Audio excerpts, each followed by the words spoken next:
Amber, last year you walked us through private power and the impact that it has in the mining industry. A year later, mining companies have invested and have rolled out their programs.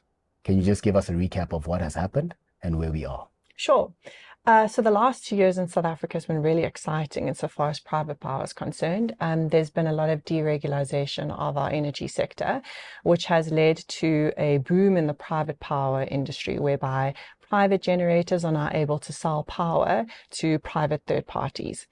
The mining sector in South Africa, as we all know, are high intensive energy users and big consumers of power.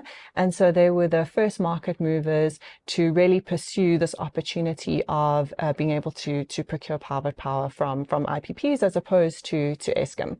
So over the course of 2022 and now the better part of 2023, we saw a lot of mining companies come to market with RFPs for the procurement of power from third parties.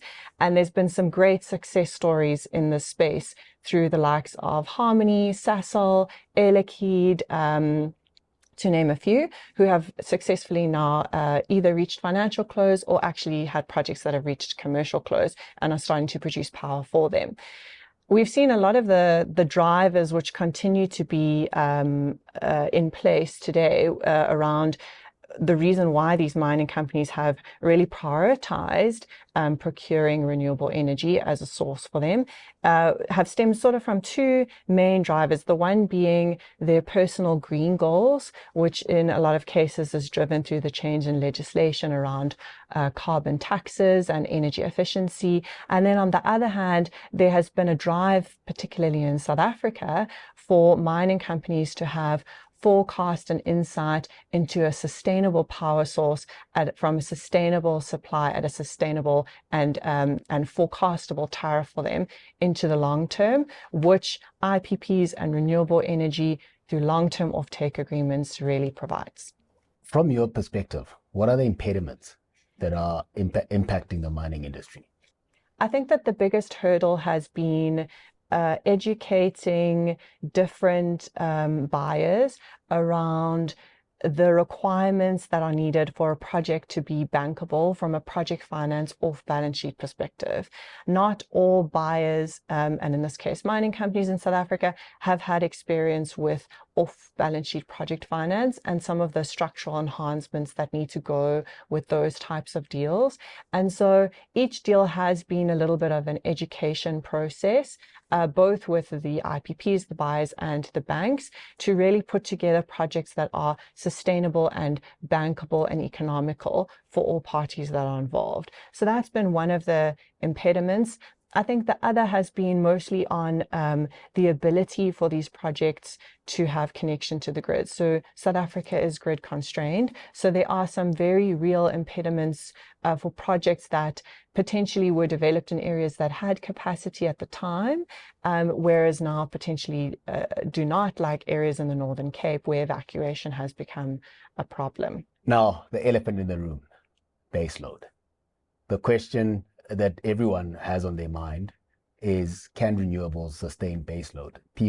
Some people say not, some people say yes. What are your views on that? I think that it's substantially correct to say that renewable energy is dependent on the resource itself.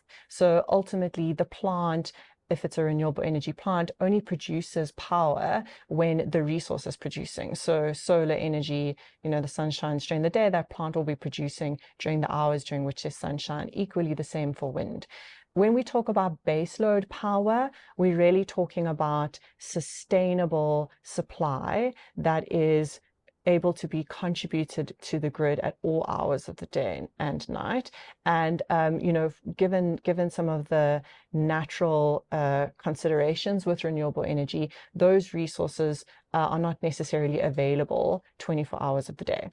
Having said that, there are ways to mitigate this, such as battery storage, whereby the combination of the two provides for a more baseload generation profile or ability to contribute at a more stable profile. Successes. What successes have you seen in the space? There's been some fantastic successes. RMB has been a part of a number of projects that have closed in the private power space, most recently being Harmony, Sasol, and Air Liquide. And we have a pipeline of amazing projects that are still to come.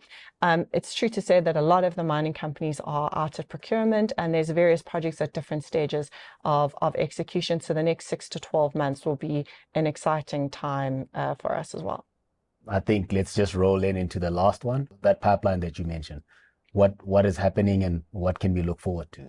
I think you're going to see a lot more procurement programs rolling out larger allocations of renewable power. And there might also be some where the mines are tacking on potentially energy storage options on site in order to kind of mitigate against the effects of load shedding and also the generation profile that comes with renewables.